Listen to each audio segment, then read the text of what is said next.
Mira Business FM. Mira Business FM and real estate. Don't forget to keep in touch with us, info@mira.fm. It's always good to hear from you. That's the email address. If you'd like to WhatsApp us, easiest way, whatsapp.mira.fm. If you want the number, you can remember this. I'll try and say it reasonably slowly so you can copy it down, but it's on the website, 522-789-567. Reasonably easy to remember. Subscribe, give us a thumbs up, but get in touch over WhatsApp this morning because our man in the real estate we've managed to once again tie him with Hessian rope to the chair. That's his favourite. Mario Volpi is here. I don't know how to introduce you anymore, Mario. Hessian rope. I don't know where that came from. Velcro. You Velcroed me to the chair. Do you know what? For some reason that tickles me. I don't quite know why. It's tickling me on my bottom. Yeah, well, I can well imagine. We probably better move on quickly. Yes. Do you know what? Before we go anywhere, I was going to say to you, when you came into the office this morning, I was going to say, so did you watch the game last night? And then I realised it was Arsenal playing, and I thought, so the answer's no. No, you didn't watch that, did you? No. But tonight, of course, your team. I'm getting this early because I want to beat you this time. Yeah, so it's Champions League night, and it's an early kickoff for us, which is amazing, which means that I'm actually going to go and watch it at our place. And 9:45 kickoff. I call them carrier bag, but it's actually Karabag. Yes. From Kazakhstan. Yeah, I know them well because my son's team is Celtic, and they seem to play regularly. Oh, okay. Have a bit of a thing. We've got a few people from the club actually in Kazakhstan. Okay. So a few messages were coming through. But yeah, so we'll be in the Belgian Beer Cafe tonight, 9:45, if anybody fancies coming down. There you go, open invitation. Do you think the chances are good? Do you feel like? Yeah, I mean, Could be. we do score predictors. I give away lots of Chelsea goodies, which I buy throughout the year. I just give them away to the supporters, hats and scarves, that kind of thing. I think I'm going to go for 4-0. Oh, okay, that good. Yeah, 4-0 away from home. There you go. All right, then. We'll bring that up next Yeah, week we'll and see how well you did. Look, I want to start today with a new development, and I'm interested in this, really just to throw this at you for an opinion, really, because this is the kind of release of the week, I suppose, in some ways. It's a Majid Al Futtaim release. Just your thoughts. Maravel at Gaff Woods, which is Dubai's first ultra-premium wellness destination. It's 96 residences.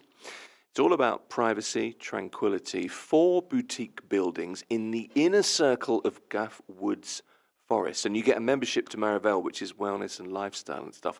It's not particularly a new twist on marketing destinations, but I figure this is going to appeal to people. Well, that whole area of Dubai land is definitely developing, and it's one of many. Even Aldar from Abu Dhabi have they've got the wilds there, and this sort of theme of verdant, green spaces and wellness is definitely something that most developers are tapping into, and we're not just talking a spa, a gym, and a steam and a sauna room. They really are going all out to town, ensuring pools are like hydrotherapy pools and Pilates studios. I mean, the list goes on. But I was saying to you off air that most developers now look at 2 factors, blue and green. And we're not talking football here. We're talking water and obviously, parks or green open spaces, whether it's golf courses as well. And these are the 2 themes. Now, you've got to remember we're in the desert, and therefore everything is sort of yellow, golden in terms of the sand. And so to actually, open your window or pull the blinds and just see beautiful green spaces and trees. And Gaff Woods, I mean, the Gaff is the tree of the UAE, and Majid Al Futtaim has done an incredible job even on all their developments, really. So I think it's good to have. It's an area that is developing in these type of offerings. And then you've got on the other side, you've got Majan, which is also developing, but that tends to be more apartments. So these are obviously apartments within the Gaff Woods, and there's going to be more and more of them coming out there. Yeah, it's supposed to be a hidden sanctuary within the Gaff Woods forest. And the thing about the forest, and this is quite an interesting thing, I think, self-sustaining ecosystem to enhance air quality, 35,000 trees.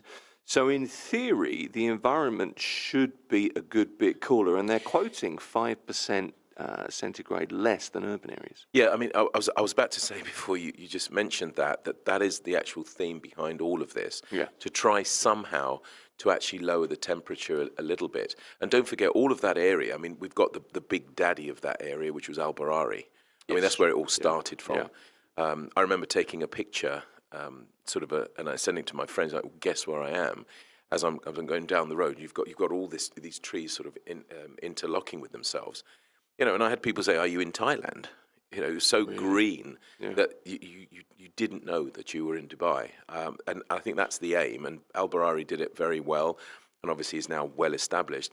And now a lot of these others are now following suit. So that area of Dubai is going to be extremely green. And I'm wondering, in time when it's all established, that not necessarily saying it from space, but certainly when from a drone up looking down, it's going to be very, very green.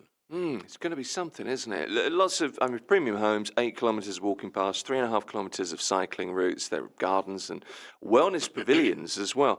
The other thing about this is the way that these houses have been designed, and it's they're touting it as wellness embedded in the design philosophy. So ventilation systems with advanced filters, low emission building materials, circadian lighting technology. Good. So obviously help you to sleep, I guess. Yeah. I guess that's the theory. So replicating natural daylight as well. Outdoor lighting has been designed to reduce glare and try to keep things calm. So they're thinking this through.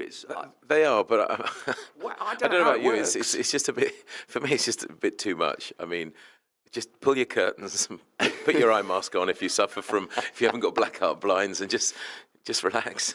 Love it. All right then. Well, that's kind of development of the week in some ways. I just wanted to mention to get your thoughts. Your podcast, obviously ongoing, lots and lots of downloads. How many now? 800,000 or something? Yes. Yeah. I was quite surprised. I mean, to me, 800,000 is actually just it's close to 1 million, and obviously that's a massive one. But that is worldwide. But yeah, it's going from strength to strength, which is really good. A reflection of the interest in Dubai real estate, which is as yet unchallenged, I think. Let me ask you about something that you've been talking about on that analytical report by, is it Kronung? I think it is, real estate on Dubai's residential market. This is the first half of 2025. And it's interesting, outlining the nationalities investing, those people from wherever they're from, investing in the Emirate of Dubai. So let's just run through the findings. Yeah, so unsurprisingly, the number one spot goes to Indian nationals. Now, they've been the number one buyer, literally, I think forever. I mean, I've been here 17 years, and I don't think Indians have ever been knocked off from the top spot, to be fair. Right. But anyway, so Indian nationals are number one. Second are buyers from the UK, and I say that perhaps with UK passports. That's probably the best way to say it, which also gives a smattering of other nationalities per se. Third are the Chinese. Fourth are Saudi nationals, and Russian buyers hold the fifth spot. Now, if we delve a little deeper, I can say that Indians are top because of all the transactions from Dubai, they're at 22%. UK represents 17% of buyers, China at 14%, Saudi 11%, and the Russian Federation at 9% of the share of the market, as it were. Now, many Russians are choosing secondary market properties over off-plan, mainly for immediate rental income, I guess.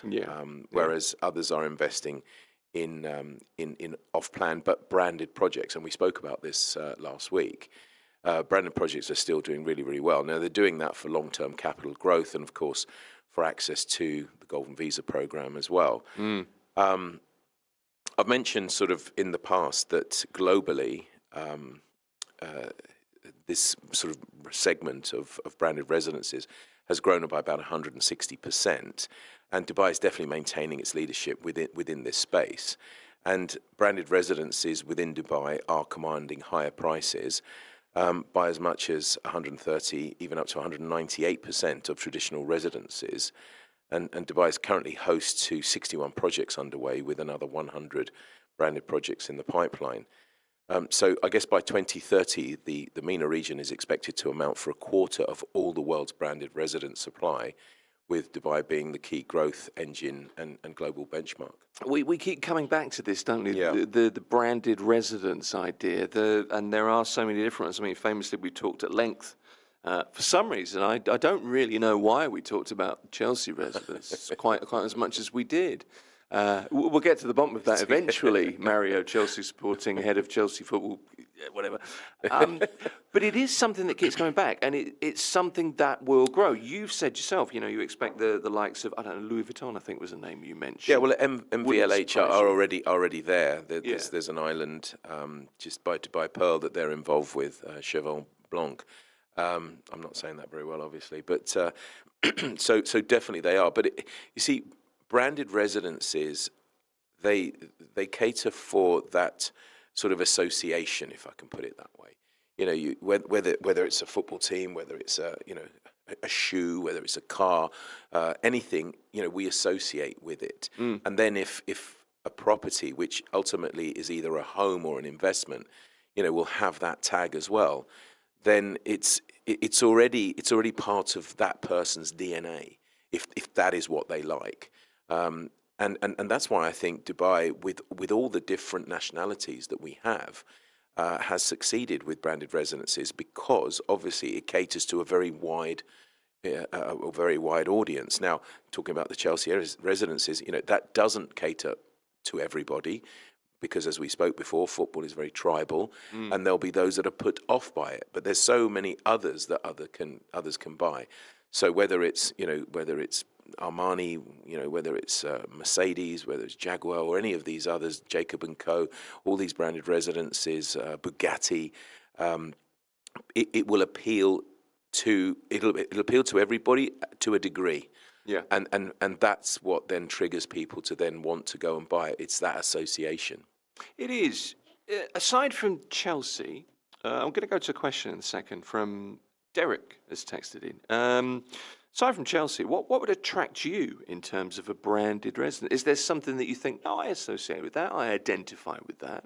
Is there anything off the top of your head? I mean, many of them that are already there I associate with them. Being Italian, obviously, we have style with cars, with fashion, even with watches. So although Panerai, which is an Italian brand, hasn't launched anything yet here. But Armani's there, and the automotive industry. Yeah, I could pick many. Some not necessarily my price range, but Bugatti being one of them. Although Bugatti, technically, I think he's from Switzerland, if I remember rightly. Although he's got an Italian name. I love the way you say Armani, by the way. Armani. Yeah, just so much better than me. Hi, Tim and Mario. Is it a good time to sell an apartment on the Palm? Derek is asking. Is it a good time to sell? To sell an apartment on the Palm? I mean, look, the market is going full guns, whether it's off plan or secondary. As an agent, as a broker, I would always say, now is the time to buy and now is the time to sell. But for different reasons. If you are an end user, I think it doesn't matter when you buy and when you sell. Because even if you're buying at the height of the market, let's say, you're buying it for the reasons of it's a home. So kind of you're going to be living in it, and as long as you can afford it, it's fine. Timing the market is very, very difficult, and that's where investors try to be clever and obviously buy at the peak, at the valley and sell at the peak. But often it's like catching a falling knife. You go for it and you always end up missing, or you cut yourself. So I mean, the Palm is an amazing project, and for sure, depending on what it is, maybe it's a shoreline. I'm not sure. He doesn't mention. No. It's iconic, and as long as it's priced correctly, it will sell. And now would be an amazing time. There's the world is looking at Dubai, not just in off plan, but residents, and that's where the secondary market, I think, comes in better. The world tends to buy Dubai off plan, but secondary market, it tends to be the people here, either long-term tenants who have decided to rent, for example, Yeah. or people who have decided that yes, their job is stable and that they're fed up of obviously renting and now going into their own home ownership.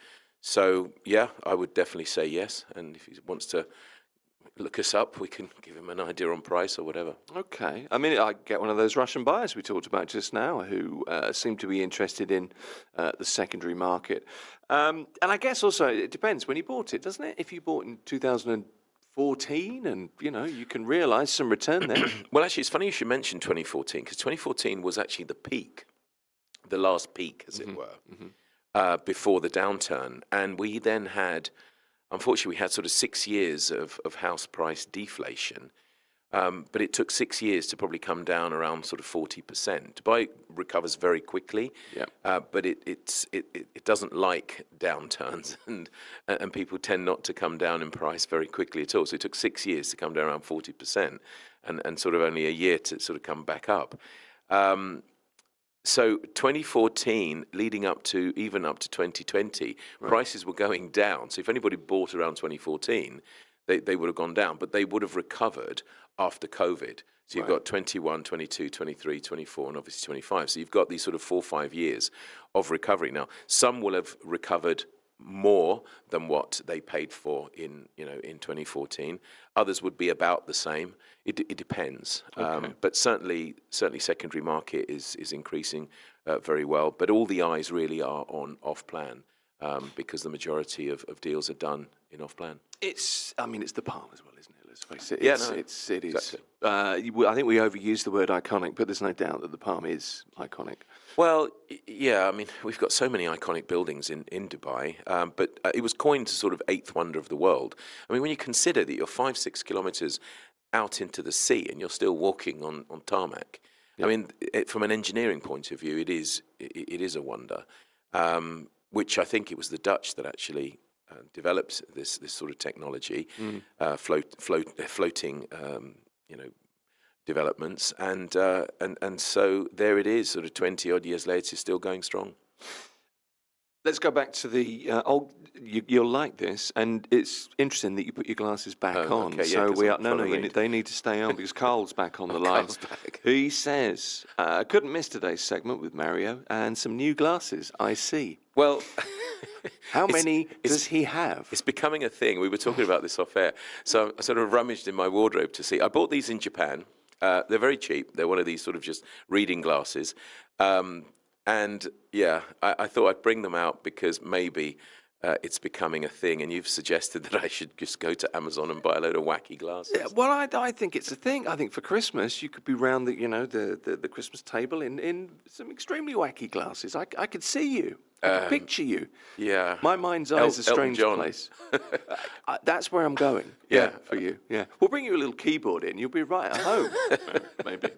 Amazing. Thanks for the text, Carl. Hello, Mario and Mira Business FM team. I'm struggling to trust the agents I'm working with. It feels like they're all out to make a quick buck. How would you differentiate agent to agent and build that trust? Tanya is looking to buy in Dubai South. She says she lives in the Greens. Look, there are so many different real estate agents and companies, and it's a fair question. The entry level to being a broker, I think I've said it on this program here, that it's not that high. And so as a result, when you factor in also different cultures and different nationalities, people's perceptions of what is right obviously do differ. In answer to her question, I would for sure interview the agent before you even start talking about all properties. How long have they been in Dubai? How long have they been in real estate? Were they in real estate actually before they came to Dubai? Are they RERA registered? Very, very important. Now, that in itself, whilst it's not hard to get into, it's still important from a legal redress point of view from clients. Ask them when was the last time they did a sale. Do they specialize? There are so many ways that you can obviously try and ensure that the person you're speaking to is at least half decent. the idea that the idea that every agent is just here to make money, I think, to a point, I'm struggling with the answer here, because what I want to try to say is, look, we are all here in Dubai to make money. That is why we came here. So I'm not going to say that we're not here to make money, because we are. And unfortunately, there are some who do put their own needs before others. I mean, real estate is a service industry, and we're there to serve our clients. Now, certainly, the important ones or the good ones should walk away from deals, or advise to walk away from a deal if it's not right. At the time of making that decision. I mean, things change all the time, and a good project might turn out to be a mediocre one further down the line if things don't get delivered, or things don't get put in where they were in the glossy brochure. That's not necessarily the fault of the broker, because the broker can only tell you what information they have at that time. But with ChatGPT and all the AI and everything, I think in terms of information, it's all at everybody's fingertips, really. It's just wondering how that person can then turn an idea into reality, and that's where the good agents do come in. So do really, really quiz them and find out a bit more about who you're dealing with before making that plan. I mean, the thing is, it's a big decision whether you're renting or buying. It's a big decision. There's financial outlay in both examples there, so you get where Tanya's coming from. And reputations of real estate agents are, I hate to say patchy, but that's probably fair to say. I'm not trying to tar everybody. No, but with there are rogue agents out there. When I say rogue, I don't mean they're out to get you. They're just, attention to detail, this kind of thing. You really, really have to be very careful. Yeah, you do, and I think it's that balance, isn't it? If you can do all the research in the world, you mentioned AI there. It's very easy to go online and get loads and loads of information. You look at the reputation of the agency. You look at the reputation, perhaps, of that particular agent. It's not difficult to find people online to see if they're recommended or not. But there's also an element, I think, and tell me if I'm wrong. Is this fair to say? There's an element of gut feel here. Yeah. Whether you relate to that person. And actually, that's there are buyers that buy on emotion, and that emotion is that gut feel. Yeah. When you walk into a place, it just feels right. Now, what does that even mean? I mean, you can't even quantify it. But how somebody comes across, I'm not necessarily going to say how they're dressed, because they could be dressed nicely and still be idiots. But just the whole package, how they come across, how they speak. Are they clear? Is there clarity? Is there knowledge? And you don't have to know everything. I've always said to my agents, look, don't lie to people. If you don't know the answer, say, look, I have an idea. It's this, but let me check up on that. Give me 5 minutes. Sure. Give me 10 minutes. Let me actually go and speak to somebody who perhaps knows better than I do. But what agents tend to do, they just blag their way through it, and they just waffle, and they think they bamboozle the client with disinformation and square footage and this, that, and the other, without really any care and attention. So it's a very difficult one to actually get right. Having said that, there are many companies who employ very good agents. And when we consider that, I mean, I've lost count the number now. I think they say 30,000, but I think it's probably nearer 100,000 agents that are out there. I'm not talking about registered ones now. You said that last week. Yeah, I mean, and so there's got to be complete numpties in there, and I know that for a fact because I was looking myself. We were moving, and just people. Some are really good, and some are just dreadful. I have to just very quickly translate that word numpty, which is a fantastic, very, very British word. And it kind of equates to, I suppose a numpty's a fool. Yeah. Yeah, that's basically what it is. But yeah, it's a good point. By the way, you said very nicely dressed could be an idiot. That's not you.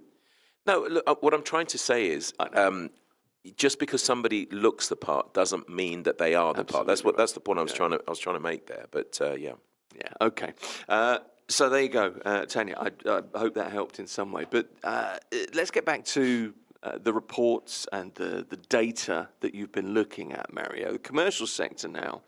A report by CRC reveals a strong quarter for this real estate sector. CRC, first of all, can you break that down for me? Do we know what CRC is? I believe it's commercial real estate company. It's part of Better Homes. Oh, okay, fair enough. Okay, so real valuable local data then. Strong quarter for this real estate sector. What are the numbers? Yeah, so total sales reached an impressive 30.38 billion dirhams in Q3 of 2025. Now, that's an increase of 31% compared to the same period last year. The city's office market in particular emerged as a key driver. It's really robust. It's demonstrating strong transaction volumes and rising values across many districts. But total office sales hit 3.1 billion dirhams across 1,153 units, reflecting an 18% increase from the previous quarter. And get this, an outstanding 93% year-on-year growth. I've got the notes for this, and I'm reading this actually as you're sort of running through the highlights. 93% on last year. Yeah, you've also got to remember that the growth, and many of these are Grade A offices, and that's what everybody wants. Right. And you may or may not have noticed that some developers are now launching not just residential towers, but either mixed-use towers or commercial towers on their own. Shoba's done it, Earth has done it, and Omniat have, and Damak have. There's quite a few of them are now jumping on this bandwagon. And the idea of, you talked about wellness and green and everything before, the idea of being able to, sort of live, work, and I guess play in one area is becoming more of a reality. Either in the building that you're living in, you might have your office. Certainly co-working spaces and working from home is something that's quite prevalent. But I'm talking about actually having your office either in the same building or literally the building next door, which means that, you can walk to work even in the height of the summer. And so these are now coming to the fore. DIFC and the sort of business district are virtually 100% occupied. It pretty much is 100% occupied on these Grade A offices. And so developers have seen, I guess, a niche in the market, and they're now saying, right, here we go. But of course, you've got to remember that these buildings are not going to be handed over for another 2, 3, 4, 5 years or whatever it is, depending on the size. And so there is a need today. If there's 100% occupancy, then clearly there's a need today. And with more people coming, more people opening up businesses here, and especially larger companies and conglomerates coming here, that they're going to want these Grade A offices. I think there's going to be a shortage for some time, for sure. Yeah, we would have thought so. I mean, I love the idea of it, living next door to where I work. My commute's a bit of a nightmare at the moment, I have to be honest. But the assumption is, therefore, that people are coming to Dubai, they're starting businesses, they want to be exactly where they are, but it's great for them, but it's not great for everybody else. It's still a commute for most of us, I guess. Well, for the moment, yes, Yeah. but it would be amazing if, agents need cars to get around. So in some respects, when they're doing their viewings and meetings and what have you, so it kind of defeats the object a little bit that you can walk to your office, but then you still have to walk back to the house to get your car, to then go to a meeting. Yeah, it's not going to make life that much easier. But the idea of just the thought of how much that 93% year-on-year growth figure it's just huge. In terms of areas, Yes. it's Business Bay, JLT, isn't it? Really, those. Yeah, those are the two big ones. I mean, Business Bay had 328 office transactions, followed by 277 deals in JLT. Majan, which is an area that we spoke about before, that actually came in third with 112 deals, closely followed by JVC with 110. Whilst Barsha Heights completed the top 5 with sort of 71 deals. But lastly, the off-plan commercial market, which is what we just spoke about, is starting to take off. So in Q3, 1,101 deals were conducted, worth 2.4 billion dirhams as well. So, and that number will definitely increase because that was just the beginning of these launches in this last quarter. Some more superlatives to come. You've been here long enough to remember when Burj Dubai was going to be completed, and it, of course, opened to great fanfare, and back went the velvet curtains, and we all went, it's Burj Khalifa, all right then. But what a success it's been. 828 metres, I believe. Yes. And it's been the tallest tower on Earth since 2009? I think it's 2009, that's right, yeah. Yeah, same year as the Metro. The Metro, wasn't it? Just towards the end of the year. But will it be eclipsed, is my question. Well, there is a proposed mega project in Saudi called Rise Tower. Now, this is scheduled to be, I mean, I don't even, 2 kilometres, they're saying. Okay. So this is more than double the height. Yes, of more than Burj double. Khalifa. More than double. Okay. Now, this tower has actually been in the pipeline for 2 years, and it remains a long way from completion because it's still in the design phase. But once complete, it's scheduled to have 678 floors. Now, that is mind-blowing in itself. But, okay, luxury hotels are going to be inside there, fine dining restaurants. Observation decks. I mean, they're going to have to give you oxygen, surely, to be right at the top. You would have thought. Obviously, high-end offices and no doubt residential apartments, although that hasn't actually been confirmed. It's going to be the centerpiece of a proposed 306 square kilometer city of the future. And it's actually amusingly called the North Pole Development, which I don't know where they got that name from. Now, this project is set to double the height of the other Saudi tower, which people may have heard of. Some people called it the Kingdom Tower. This is actually going to be called the Jeddah Economic Company Tower, after obviously this the was company. it was about a kilometre or Yeah, something. this is the kilometre Right, one. okay. So this also has been long running. I mean, this has been in the pipeline for 10 years. A lot of stop-start, but recently it was announced that this 1 kilometre tower was back on track. So far, only 63 stories of the proposed 157 had been built. But the final height could be as high as 1,500 metres, they're saying. The way they do it, they put like a tall spire at the top to really stretch out another 100 odd metres or whatever. Okay. Completion is set apparently for 2028, but for now, obviously, Burj Khalifa still remains the big daddy of the towers. So let's see what happens. Indeed. I mean, I guess if this, let's go back to the previous one here. If you get the big penthouse at the top of the 2 kilometre one. I hate to ask you for prices, but I mean, you could ask whatever you want, couldn't you? Pretty much. I mean, it's unique, isn't it? It's kind of priceless. But is it? It will appeal to loads of people, but I don't know. Would you want to live 2 kilometres up there? Not in a million years. I mean, the thing is, you're going to see the curvature of the world. Surely, I mean, what can you see? It's just clouds. Not good for flat earthers. Let's be completely honest. That's gonna Sorry, blow some minds. Did I use the word curvature? You did, and I enjoyed that.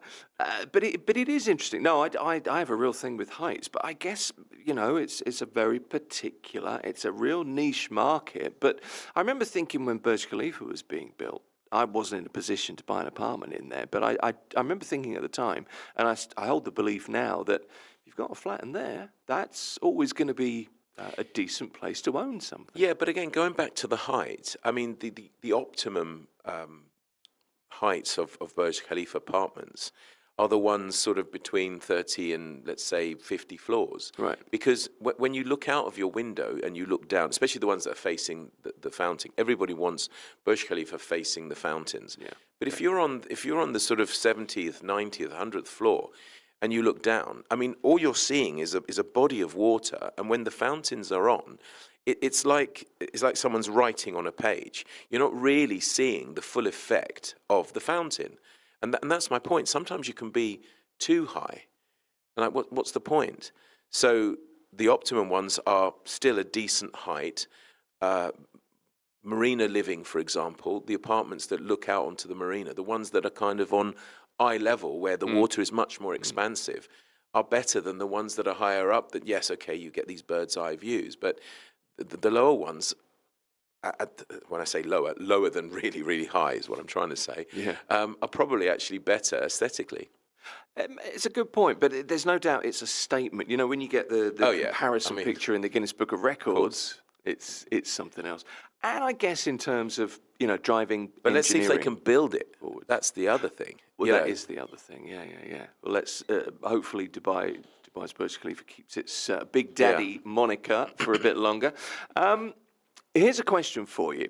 Lots of people looking to make Dubai their next home. We've hit 4 million here in Dubai, the Emirate of Dubai. Abu Dhabi hit 4 million a little bit earlier in the year in population terms. Just a question to understand, where are the best places to move to if you're considering single or small units, studio apartments? And if you got an idea, could you give an idea of average prices? It's a question that we hear regularly. When you say average prices, you mean for rent or to buy or what? I mean, an idea, I guess, of both, because lots of people come here and don't buy immediately, obviously. Yeah. I mean, it's a fairly loaded question because Dubai is a big place, and you know there are, and it depends who. If you talk about singles or even sort of young couples, not necessarily with children yet, then the best asset class to buy or to rent, especially in the initial stages, would be a studio flat, and studios, and ironically, everything is becoming smaller though.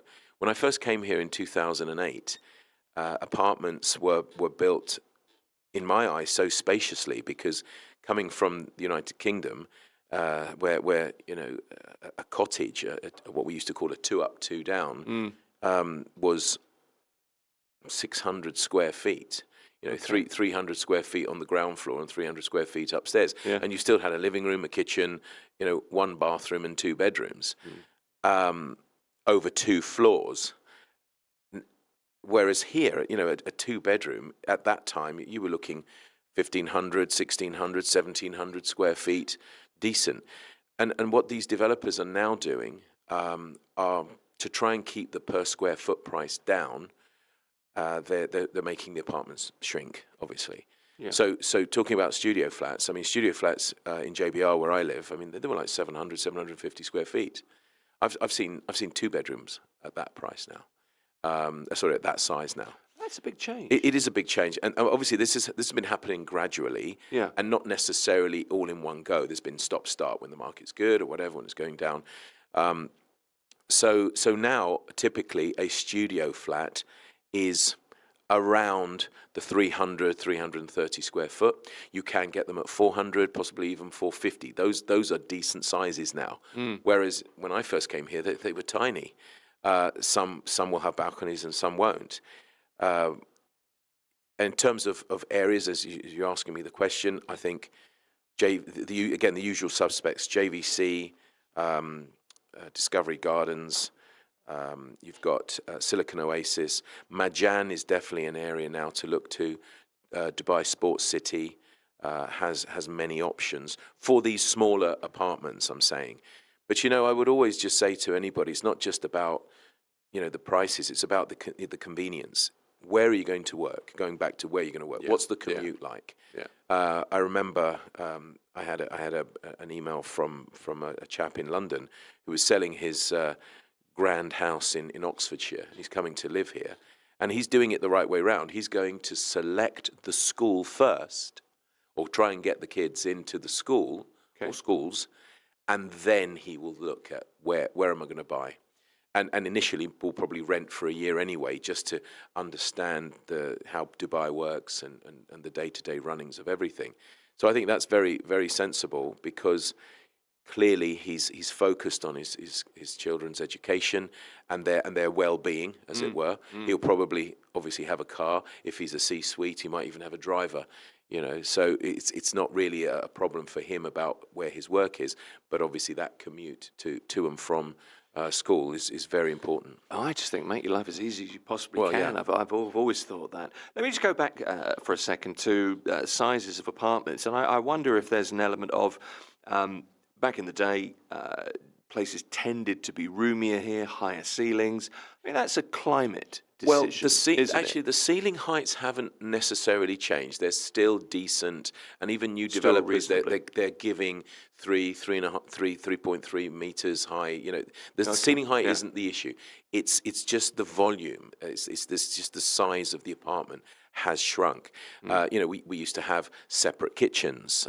Now these kitchens are incorporated into the living space. Yeah. So in effect, the size of the kitchen has been lost because now it's part of the lounge. Now that's fine if you want open plan living, but the way some communities here, you know, cook, they want a separate kitchen from, I guess, from cooking smells, if I can put it that way. You know, so that's why some of the older apartments or the secondary market also appeal to people as well. There's still the fact is, isn't it? It was a climate decision to have the higher ceilings, heat rises, so you can keep a place cooler. But it's also making it smaller now, but keeping that height is an energy reason, isn't it? It's to cut on, you know, we've got much more efficient air conditioning now.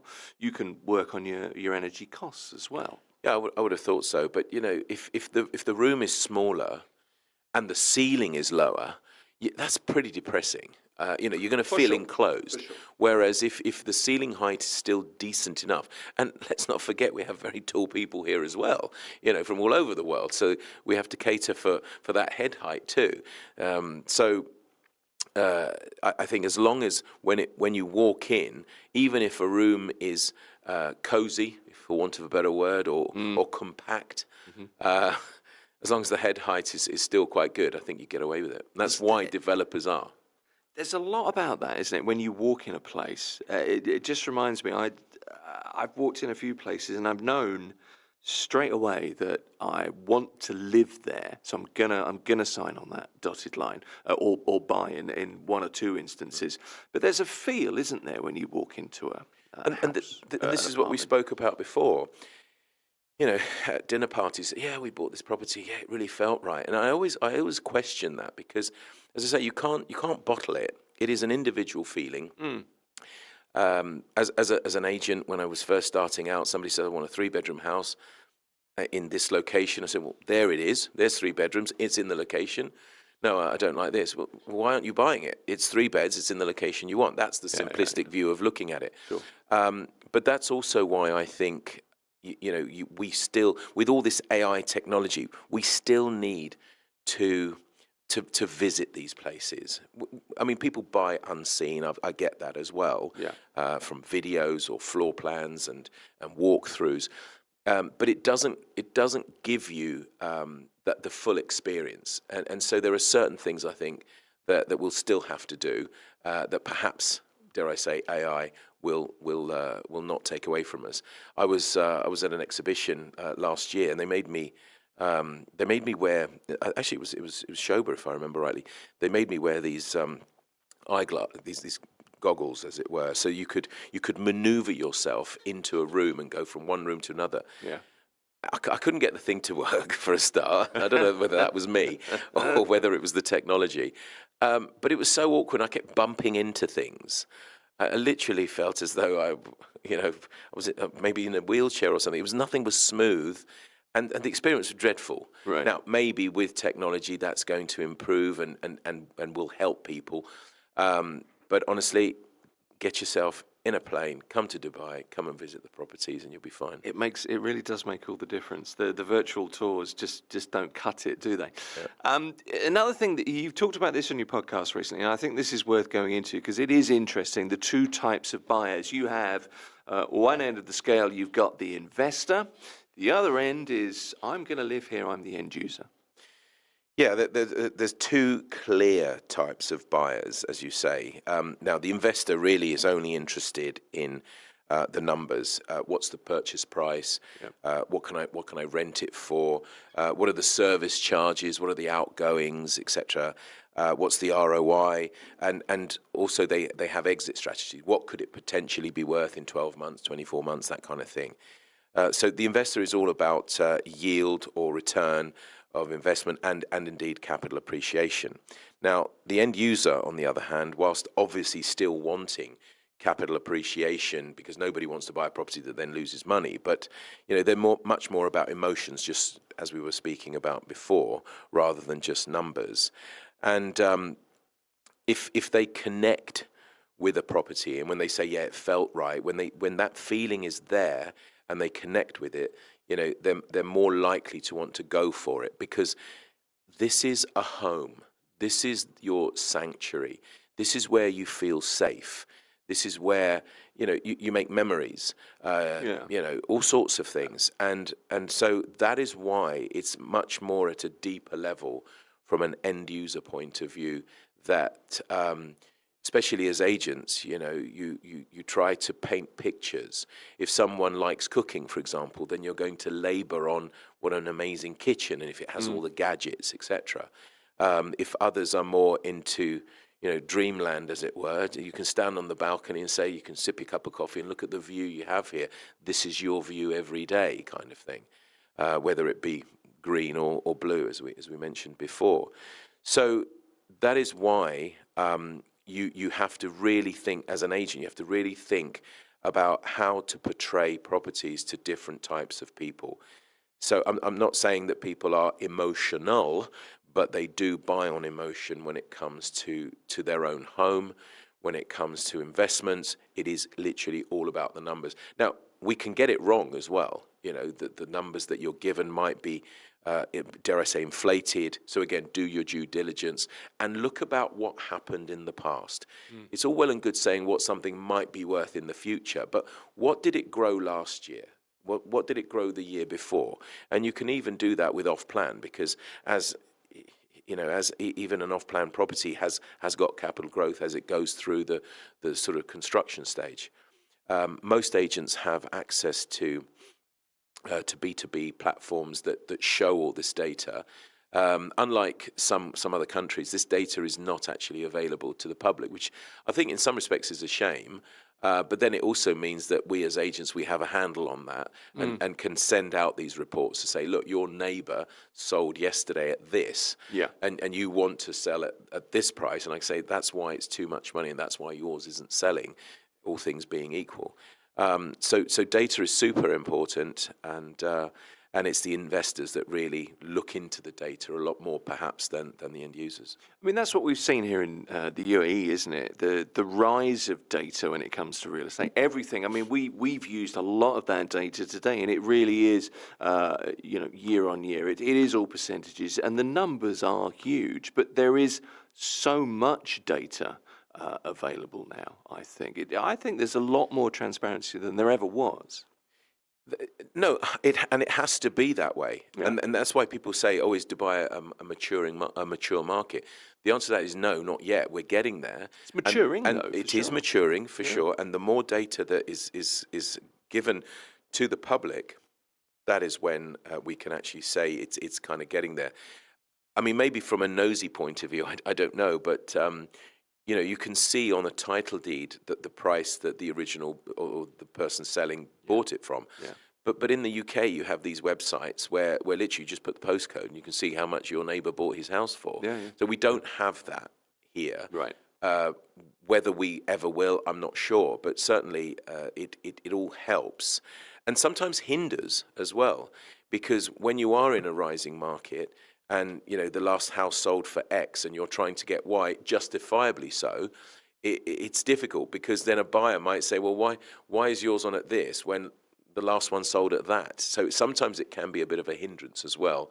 But yeah, people are a bit nosy. I suppose they just want to know what properties have gone for. We all want to know that, don't we? Everybody wants to compare and contrast. I just bought a place in Scotland and paid X, and then I got a notification from another real estate agent saying, oh, your property's worth this. And I thought, great, that's 20% less than I just paid for it. Fantastic. Don't write back, but it's a longer term play. Exactly. And so it doesn't, that's what I'm saying, it doesn't really matter. Things go up, things go down, and they're only really worth whatever they're worth when you have to sell them. Sure. And then you've got to find a buyer. That's when anybody should, dare I say, panic and think, oh, my investment's gone down. There is a saying in England, safe as houses, which obviously is good in a rising market, not so good in a declining market. If you bought high and sold low, but generally speaking, they are for the main and the longer term an extremely good bet and good investments. There's no doubt about that. We have 5 minutes. I was going to suggest talking about your glasses for 5 minutes, or we could go to another topic for 5 minutes. Yeah, What do you think? Let's talk about real estate. Let's probably do real estate. But there's one more thing I wanted to bring up today, Mario. The records, and we talk about this all the time. You know, it's month on month. There's another record set. The superlatives continue. More numbers for Q3 of this year revealed. The real estate records keep tumbling. But what were the popular asset classes? What kinds of stats can you share with us? So yeah, this was the second consecutive quarter that over 50,000 home sales was achieved, and apartments dominated that overall activity. Apartments were over 86% of all transactions. This was up 6% from Q2 and 11%, and Q2 was up 11% from Q1. So you can see it's been steadily growing. Off-plan remains the key growth driver, representing sort of just under 70% of total deals, nearly 37,000 transactions. But also the secondary market maintained a constant pace, more than 16,500 transactions there.